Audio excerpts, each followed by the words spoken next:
Today, we're doing the Sugarplum fairy makeup, like maybe more inspired because that's just not enough makeup for me. I'll start by doing my brows because if I do them first and mess up, I won't need to use so much product cleaning them up.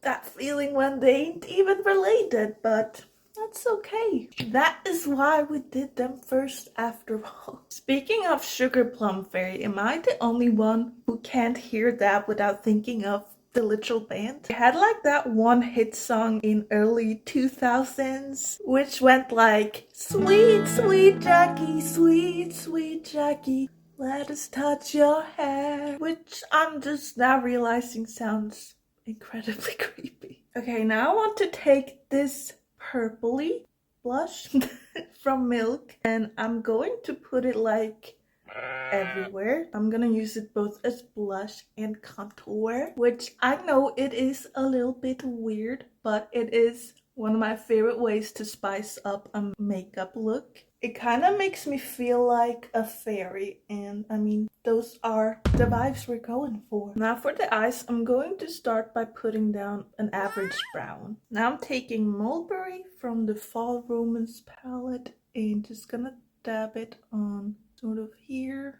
Ooh, that's pretty. Now I'm gonna dip into this purple and that is going to go right here. Then I'm gonna dip into Moonlight here and put that in the inner corner. I'm gonna intensify this purple blush a little bit. Don't forget the nose. So cute. Charlotte Tilbury Pillow Talk and Pillow Talk mascara. Freckle time. I know this might not be super smart, but I want to take this pencil we use for the eyes and line my lips with it. I just feel like it ties them together a little bit, you know? And then I finish off with the purple gloss. Actually, just one more thing, and it's really simple. I just think that spices up any look, and it goes with the fairy vibes. Now we're done.